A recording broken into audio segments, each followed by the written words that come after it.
শুক্রবার সকাল ৯টায় আমরা ৬ জন রওনা দিলাম। লক্ষ্য চট্টগ্রাম, সীতাকুণ্ড পাহাড় ও আশেপাশের দর্শনীয় স্থান। ছনবাড়ি বাসস্ট্যান্ড থেকে যাত্রাবাড়ির উদ্দেশ্যে যাত্রা।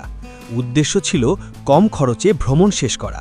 সৌভাগ্যক্রমে মাত্র ৫০০ টাকায় এসি স্লিপার বাস পেয়ে গেলাম।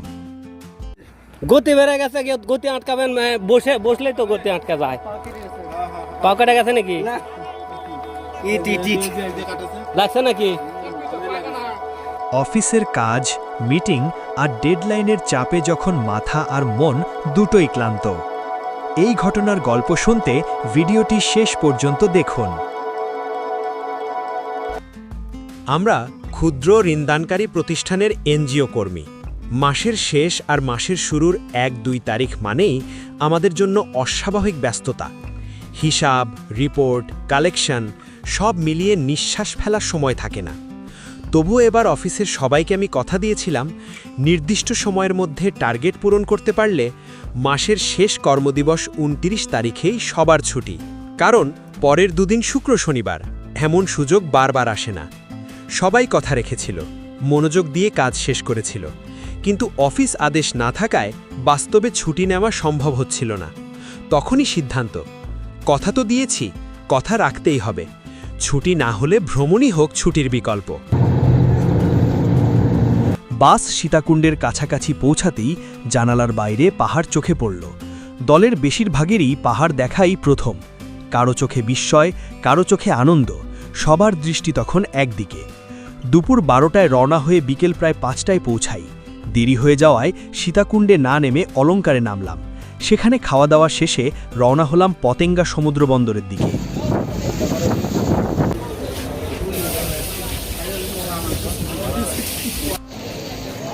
সন্ধ্যার আলোয় পতেঙ্গা যেন আরও জীবন্ত। রাতে ভিডিও করা সম্ভব না হলেও চেষ্টা করেছি স্মৃতিতে ধরে রাখার। সমুদ্রের ঢেউয়ের গর্জন, বাতাসের লবণাক্ত স্পর্শ, পাশে পর্যটন এলাকার বাজার, সব মিলিয়ে এক অন্যরকম অনুভূতি। দরদাম করতে করতে হাঁটা, হাসি ঠাট্টা, দলগত ছবি, কয়েক ঘন্টা কেটে গেল চোখের পলকে।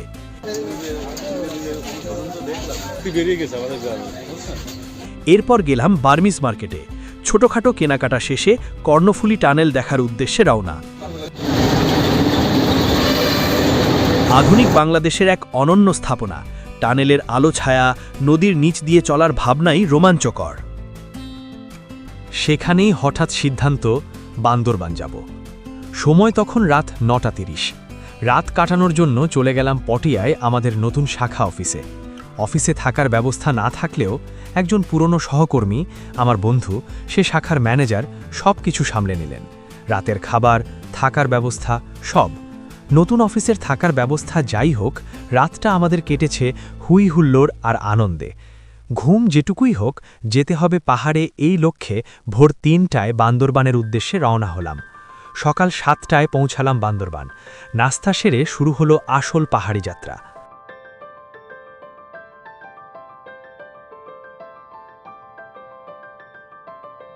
প্রথম পরিকল্পনা ছিল নীলাচল আর চিম্বুক, কিন্তু চাঁদের গাড়ি না পেয়ে জিপে দরদাম করতে করতেই সিদ্ধান্ত বদলে গেল কেওকারাডংয়ের চূড়ায় যাব। সকাল ৮:৩০ যাত্রা শুরু। একের পর এক পাহাড়, আঁকাবাঁকা রাস্তা, মেঘ ছুঁয়ে থাকা দৃশ্য, ভাষায় বোঝানো অসম্ভব। তার সাথে আমাদের মাঝে থাকা অনেকেরই এই পাহাড় দেখা এটাই প্রথম।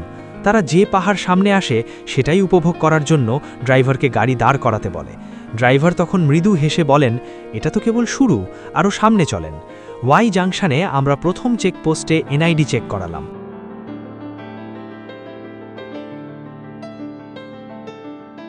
সেখানকার পাহাড়ি বাজারের টাটকা ফল খেলাম।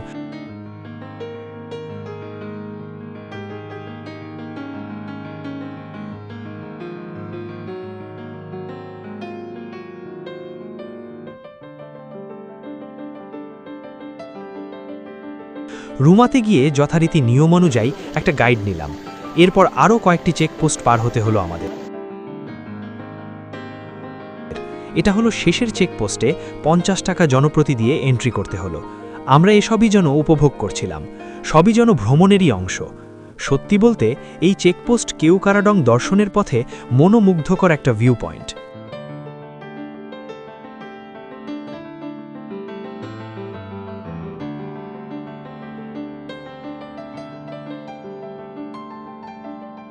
তারপর আঁকাবাঁকা পাহাড়ি রাস্তা যেন আমাদের সঙ্গে লুকোচুরি খেলতে খেলতে এগিয়ে চলল।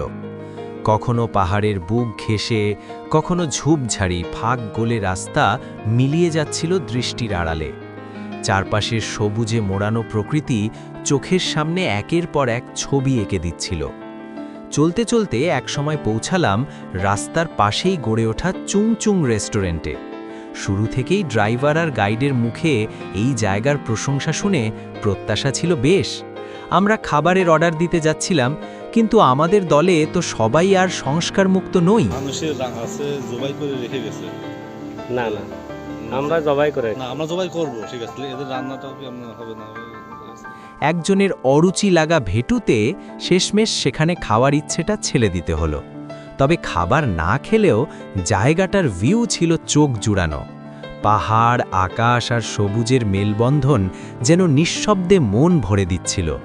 সেই অপরূপ সৌন্দর্য সামনে রেখে সবাই মিলে কিছু স্মৃতির সেলফি তুলে নিলাম, যেগুলো ক্যামেরায় ধরা পড়লেও অনুভূতিটা রয়ে গেল হৃদয়ের ভেতর।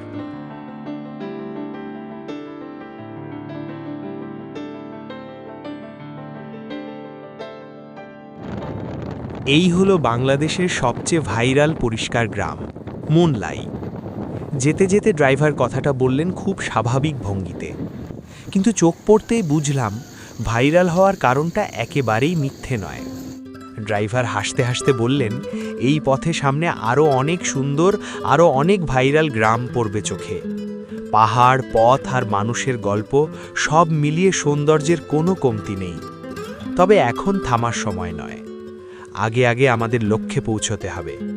কারণ পথ যত সুন্দরই হোক, গন্তব্যের ডাকটা এখন আরও জোরালো। ফেরার পথে অবশ্যই সময় বের করব। এই গ্রামে, এই পথে একটু থেমে ধীরে ধীরে একটা ভালো সময় কাটানোর ইচ্ছে রইল।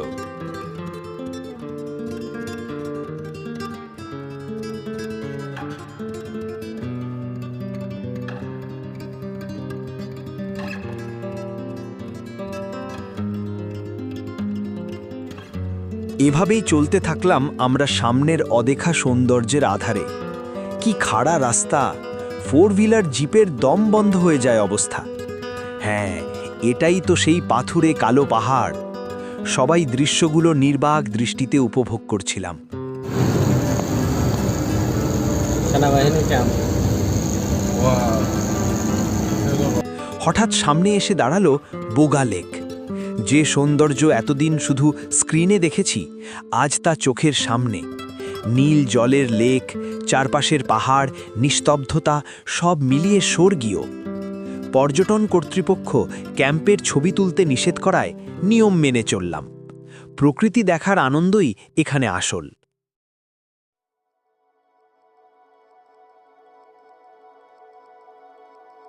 বাংলাদেশের দক্ষিণ পূর্বাঞ্চলে বান্দরবানের পাহাড়ি অঞ্চলে অবস্থিত এক অনন্য প্রাকৃতিক হ্রদ বগা লেক। সমুদ্রপৃষ্ঠ থেকে প্রায় 1000 ফুট উচ্চতায় সবুজ পাহাড়ের বেষ্টনীতে ঘেরা এই লেকটি পাহাড়ি প্রকৃতির এক নীরব বিস্ময়। বগা লেকের জল স্বাভাবিকভাবেই গভীর নীল রঙের। আবহাওয়া ও আলোর পরিবর্তনের সাথে সাথে এর রঙও বদলে যায়, কখনো গাঢ় নীল, কখনো সবুজাভ, আবার কখনো ধূসর। এই বৈচিত্র্যই বগা লেককে আলাদা করে তুলেছে। লেকটির চারপাশে বসবাস করে মারমা জনগোষ্ঠী। তাদের জীবনযাত্রা, সংস্কৃতি ও বিশ্বাসের সাথে বগা লেক অঙ্গাঙ্গিভাবে জড়িত। স্থানীয়দের মধ্যে প্রচলিত একটি কিংবদন্তি অনুযায়ী অনেক বছর আগে এই স্থানে একটি জনবসতিপূর্ণ গ্রাম ছিল। হঠাৎ এক ভয়াবহ প্রাকৃতিক দুর্যোগে গ্রামটি সম্পূর্ণভাবে পানির নিচে তলিয়ে যায়। সেই ডুবে যাওয়া জনপদের জায়গাতেই সৃষ্টি হয় বগা লেক। আজও অনেকে বিশ্বাস করেন গভীর রাতে নাকি লেকের বুক থেকে অজানা শব্দ বা মানুষের কণ্ঠস্বর ভেসে আসে, যা সেই হারিয়ে যাওয়া গ্রামের স্মৃতি বহন করে।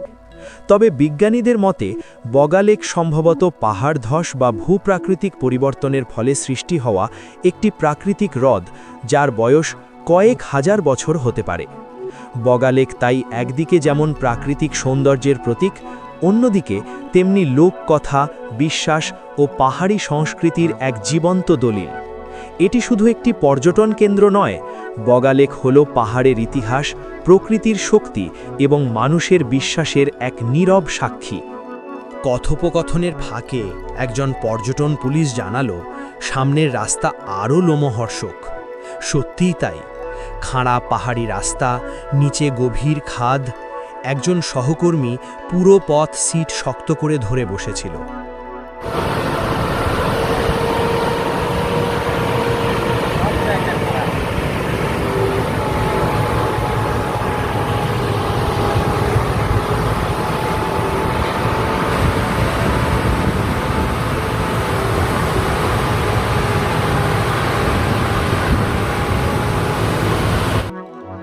পিছনে তাকালেই বোঝা যায় কতটা লোমহর্ষক আর খাড়া এই রাস্তা।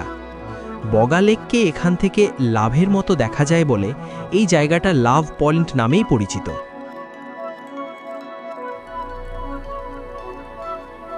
সামনে চলার এই সৌন্দর্যময় রাস্তা দেখতে থাকুন।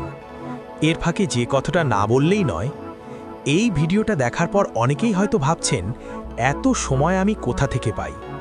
ঘুরে বেড়ানো, ছবি ভিডিও করা, শখগুলো আগলে রাখা, এসব কিভাবে সম্ভব? কারো মনে প্রশ্ন জাগে ফাঁকি দিচ্ছি কিনা, কারো মনে সন্দেহ, কারো মনে কৌতূহল। সত্যি বলতে আমি কোনো হালকা জীবন বয়ে বেড়াই না। যে পরিবারে বড় হয়েছি আর আজ যে পারিবারিক দায়িত্বের ভার কাঁধে, তা শুধু বোঝা নয়, তা প্রতিদিনের যুদ্ধ। তার ওপর এমন এক জায়গায় কাজ করি যেখানে নিজের পছন্দের কিছু করাই এক ধরনের বিলাস। তবু মনোবলটা হারায়নি, নিজের ভেতরের ডাকটাকে পুরোপুরি চুপ করাতে পারিনি। খোলাখুলি বলি, আমি কোনো বড় মাপের মানুষ নই কোনো ইউটিউবার, নই কোনো ফটোগ্রাফার, নই কোনো ব্লগার। কারো সঙ্গে তুলনা করার মতো তেমন কোনো গুণও আমার নেই। যেটুকু আছে তা পরিচয় দেওয়ার মতো বড় কিছু নয়। আর রাতারাতি বিখ্যাত হওয়ার স্বপ্ন, সেটাও আমার নয়। আমি শুধু আমার মতো করে গল্পগুলো বাঁচিয়ে রাখতে চাই। ক্যামেরার সামনে দাঁড়িয়ে নিজের অনুভব, নিজের দেখা পথ আর জীবনের ছোট ছোট অথচ দামি মুহূর্তগুলো ধরে রাখি। এই ভিডিওটাও তেমনই, না দেখানোর জন্য, না প্রমাণ করার জন্য, শুধু নিজের মতো করে তৈরি করা। ভালো লাগলে বলবেন, ভুল থাকলে নির্দ্বিধায় ধরিয়ে দেবেন। আপনার একটা কথাই হয়তো আরেকটা গল্প বলার সাহস হয়ে উঠবে। কমেন্টে রেখে যাবেন আপনার অনুভব। এমন আরও গল্প বলতে চাই, কারণ আপনাদের উৎসাহই আমার সবচেয়ে বড় শক্তি। ভালো লাগলে লাইক দিন, সাবস্ক্রাইব করুন, পাশে থাকুন।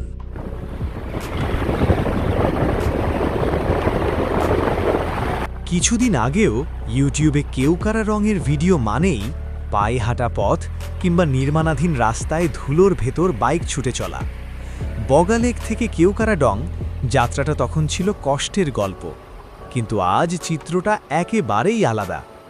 দেশের ভেতরেই এমন সুন্দর পাহাড়ি রাস্তা, ভাবতেই অবাক লাগে। সত্যি বলতে বাংলাদেশ সেনাবাহিনীর প্রশংসনীয় কাজগুলোর মধ্যে এই রাস্তা নিঃসন্দেহে আলাদা করে উল্লেখযোগ্য। তাদের প্রকৌশলী চিন্তা আর পরিকল্পনা দেখলে মুগ্ধ না হয়ে উপায় নেই। চিম্বুক, নীলগিরি, নীলাচলের পথে যেখানে যে কোনো চাঁদের গাড়ি চলতে পারে, সেখানে এই পথে 4 হুইলার ছাড়া অন্য কোনো যানবাহনের অনুমতি নেই। নিষেধ করবে নাই বা কেন? নিজের চোখেই দেখুন এই রাস্তার ভয়াবহ সৌন্দর্য। যারা উচ্চতাকে ভয় পান, তাদের জন্যেও এই রাস্তা তুলনামূলক নিরাপদ। আমি নিজে উচ্চতা ভীষণ ভয় পাই, কিন্তু এখানে এসে অজান্তেই সাহস জন্মে গেছে। এখন তো দিব্যি স্বপ্ন দেখছি দেশের সর্বোচ্চ পাহাড়ের চূড়ায় দাঁড়ানোর, আর সেই স্বপ্ন আর মাত্র কিছুক্ষণের অপেক্ষা।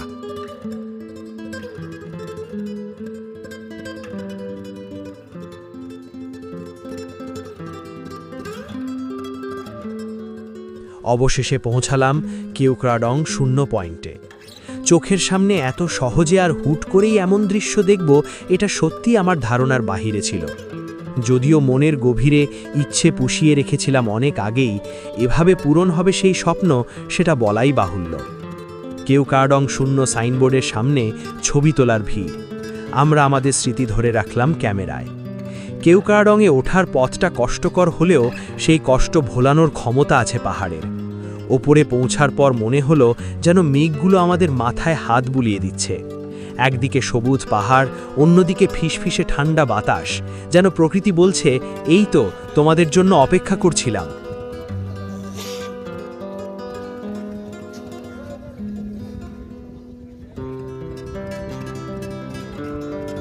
পাহাড়ি আঁকাবাঁকা পথ, কখনো সরু খাজ, কখনো খাড়া আরোহণ। কেওকারাডংয়ের পথে প্রতিটি ধাপই প্রকৃতিকে নতুনভাবে আবিষ্কারের সুযোগ করে দেয়। দীর্ঘ ও চ্যালেঞ্জিং পথ পেরিয়ে চূড়ার কাছাকাছি পৌঁছালে ক্লান্তি মিলিয়ে যায় বিস্ময় আর আনন্দে। চূড়ায় দাঁড়িয়ে চোখে পড়ে দিগন্ত জোড়া পাহাড়, নরম মেঘের ছায়া আর স্নিগ্ধ বাতাসের স্পর্শ। মনে হয় যেন বাংলাদেশকে নতুন করে আবিষ্কার করা হলো। পাহাড়ের নীরবতা আর প্রকৃতির মহিমা সব মিলিয়ে এক অনন্য অনুভূতি। কেওকারাডং শুধু একটি পাহাড় নয়, এটি এক অর্জনের নাম, এক গভীর অনুভূতির নাম।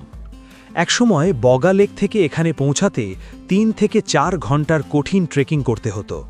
2025 সালে কেওকারাডং পর্যটকদের জন্য আবার পুরোপুরি খুলে দেওয়া হয়। বাংলাদেশ সেনাবাহিনীর প্রকৌশল বিভাগ ও স্থানীয় প্রশাসনের সহযোগিতায় পাহাড়ের শীর্ষ পর্যন্ত যানবাহন চলাচলের উপযোগী সড়ক নির্মাণ করা হয়। ফলে এখন পরিবারসহ সাধারণ পর্যটকরাও সহজেই জিপ বা চাঁদের গাড়িতে এখানে পৌঁছাতে পারছেন। নিরাপত্তা নিশ্চিত করতে রেজিস্টার্ড গাইড বাধ্যতামূলক করা হয়েছে এবং নিয়ন্ত্রিত চেকপয়েন্টে অনুমতি নিয়ে যাত্রা করতে হয়।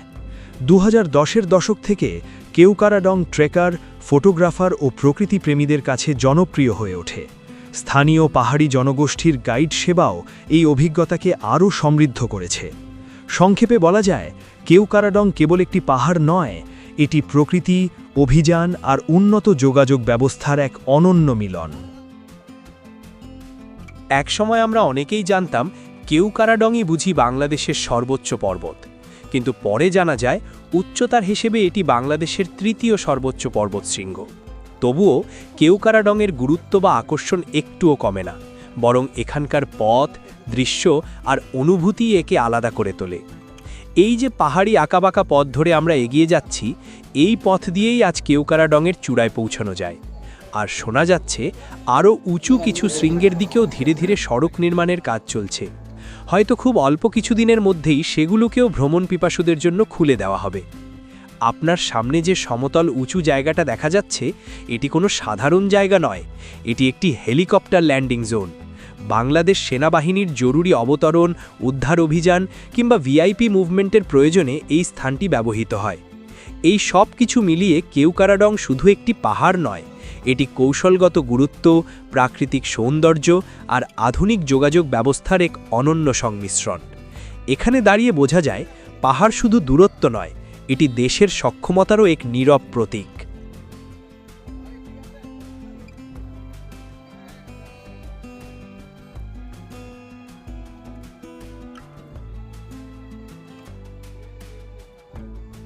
কি দেখা যাচ্ছে নাকি? মানুষ বিশ্বাস করবে না এটা, না? বিল্ডিং জুয়েল ভাই, দেখা যায়? এই সৌরভ, এই ছেলে, কোথায় আসছেন ভাইয়া? কোথায় কোথায় আসছেন? পার্বত্য চট্টগ্রাম জেলার বান্দরবনে এসেছি। কোন পাড়ে আসছেন বলেন? বলতে পারে না। তানজিল ভাইয়া কোথায় আসছেন? চট্টগ্রামের পার্বত্য অঞ্চলে বান্দরবনের কেওকারাডং। তুমি এখানে চট্টগ্রাম কোথায় পাবো ভাইয়া? বাংলাদেশের সব পার্বত্য চট্টগ্রাম বিভাগের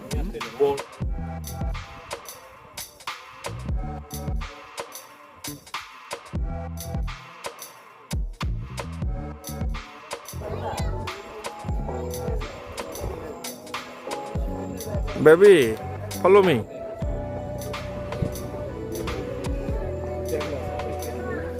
জুয়েল ভাই, ক্যামেরাম্যান হিসেবে আপনি পারফেক্ট। ওকে ওকে, কন্টিনিউ করেন।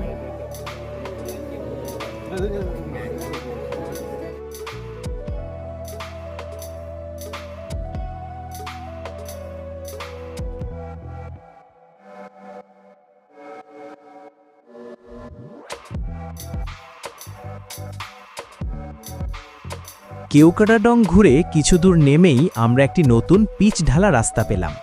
দেখতে এত সুন্দর যে লোভ সামলাতে না পেরে সিদ্ধান্ত হলো এবার একটু হাঁটতে হাঁটতে নামি।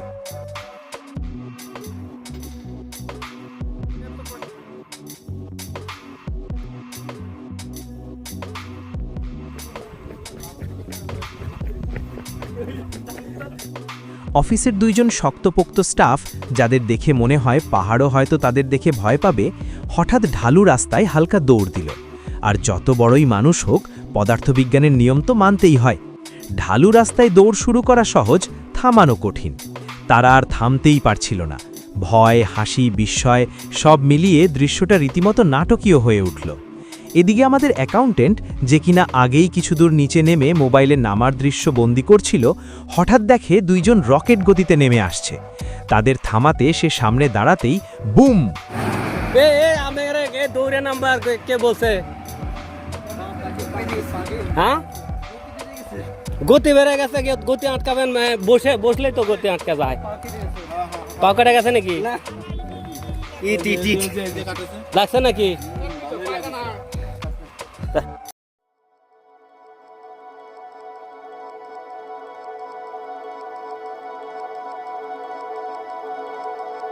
দুজনেই প্রায় আধা ঘন্টা অজ্ঞান হয়ে পড়ে থাকল। দৃশ্যটা দেখে আমরা যারা পিছনে ছিলাম, একসাথে ভয়, দৌড় আর অস্থিরতা। ঠিক এমন সময় আমাদের জিপ এসে গেল। আমরা দৌড়ে গিয়ে পানি ঢাললাম, মাথা ঠান্ডা করালাম। প্রায় আধা ঘন্টা চেষ্টা করার পর জুয়েলের জ্ঞান ফেরে। সবার হাত পায়ে ক্ষত, হাঁটুতে আঁচড়, কিন্তু ভাগ্য ভালো, বড় কোনো বিপদ হয়নি। পরে অবশ্য সবাই মিলে হাসতেও পারছিলাম না, এমন অবস্থা। কিন্তু তখনকার মুহূর্তটা সত্যিই শ্বাসরুদ্ধকর ছিল।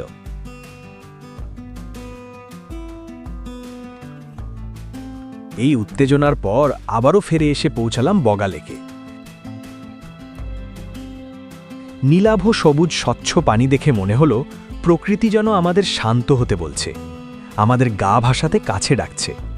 হ্যাঁ, গা ভাসিয়ে দিতেই বুঝলাম ঠান্ডা পানির এক অদ্ভুত জাদু আছে, যেন সব ক্লান্তি, সব ভয়, সব চিন্তা পানি শুষে নিচ্ছে। ওরে, এ কি অবস্থা, ঠোকরায় কি? বগা লেকের পানিতে রয়েছে ছোট ছোট মাছ। আমরা পা ডুবিয়ে রাখতেই তারা চারপাশে ভিড় করে থেরাপি শুরু করে দিল। গট্টিক টিক গট্টিক টিক, এমন অনুভূতিতে হাসি আটকানোই দায়।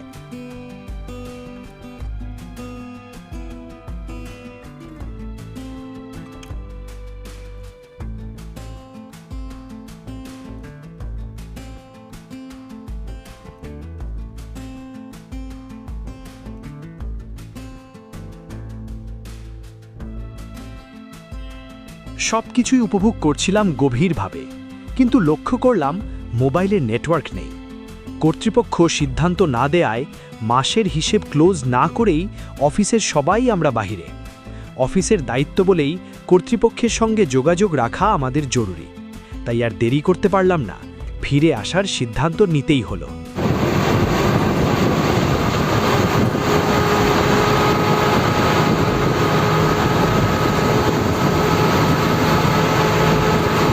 এরপর গেলাম মুনলাই। এটাই বাংলাদেশের মধ্যে সবচেয়ে একটা পরিষ্কার আর ভাইরাল গ্রাম। শান্ত, ছবির মতো সুন্দর গ্রাম।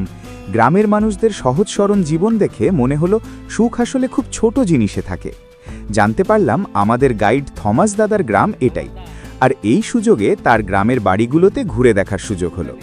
অসাধারণ দেখতে সেই বাড়িগুলো, পরিচ্ছন্ন উঠান, কাঠ ও বাঁশে তৈরি ঘর, সহজ কিন্তু সুন্দর জীবন।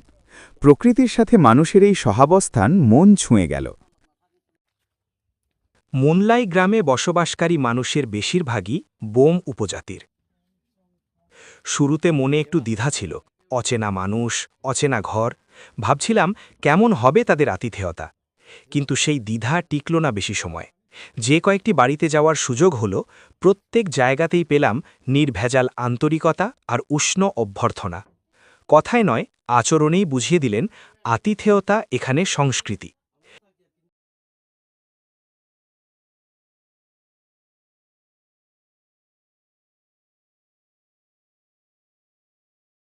সারাদিনের যাত্রায় ক্ষুধায় চোঁ চোঁ করছিল পেট, কিন্তু সহকর্মীদের খুঁতখুঁতে স্বভাবের কারণে ভারী কোনো খাবার খাওয়া হয়ে ওঠেনি। তাই আমরা সবাই মিলে বেছে নিলাম এই গ্রামের বাহারি আর টাটকা ফলমূল।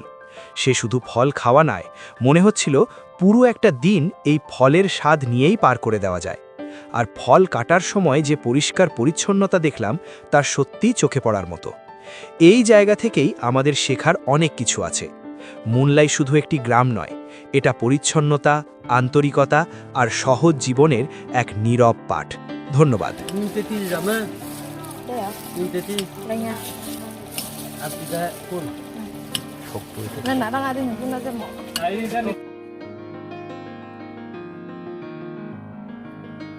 অবশেষে বান্দরবন থেকে ফেরার পালা এলো।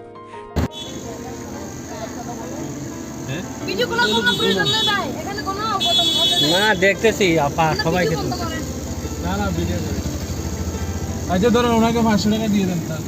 রাস্তায় চলতে চলতে হঠাৎই আমাদের জিপের নিচে একটা পাহাড়ি মোরগ পড়ে মারা গেল। ড্রাইভার চাইলে থেমে না গিয়েও চলে যেতে পারত, কিন্তু পাহাড় আর পাহাড়ের মানুষ সম্পর্কে তার পূর্বের অভিজ্ঞতা ছিল বলেই সে গাড়ি থামালো। মুরগিটার দাম সর্বোচ্চ হয়তো 250-300 টাকা, কিন্তু তারা চাইল 500। নাছোড়বান্দা ভাবটা এমন, প্রথম যেটা বলা হবে সেটাই দিতে হবে। এখানকার বাজারগুলোতেও একই দৃশ্য দেখেছি, সব কিছুর যেন একটাই দাম। পাহাড়ের সৌন্দর্য যেমন ভয় ধরায়, তেমনি এখানকার বাস্তবতাও চুপচাপ একটা শিক্ষা দিয়ে যায়। এই পাহাড় শুধু ছবি তোলার জায়গা নয়, এটা মানুষ চিনবার জায়গা, নিজেকে বোঝার জায়গা। দীর্ঘ পথ পেরিয়ে ঠিক সময়ের মধ্যেই আমরা পৌঁছে গেলাম অফিসে। কোনো কাজ থামেনি, সব কিছু চলেছে নিয়ম মাফিক। ঊর্ধ্বতন কেউ বুঝতেও পারলেন না অফিসের দায়িত্ব সামলে আমরা 6 জন আসলে একটা দারুণ উপভোগ্য ভ্রমণ সেরে এসেছি। এই হঠাৎ বান্দরবন ভ্রমণ শুধু প্রকৃতির সৌন্দর্য দেখায়নি, আমাদের টিমের জীবনে যোগ করেছে এক রোমাঞ্চকর, ভোলার মতো না এমন অভিজ্ঞতা। অফিসের চাপে ডুবে থাকা মন যে একটু বিশ্রাম পেলে কিভাবে হাসতে পারে, এই ভ্রমণই তার সবচেয়ে বড় প্রমাণ। এই ভ্রমণ আমাদের শিখিয়েছে দায়িত্ব আর আনন্দ একসাথে চলতে পারে। এই স্মৃতিগুলোই হয়তো পরের মাসের চাপ সামলানোর শক্তি হয়ে থাকবে।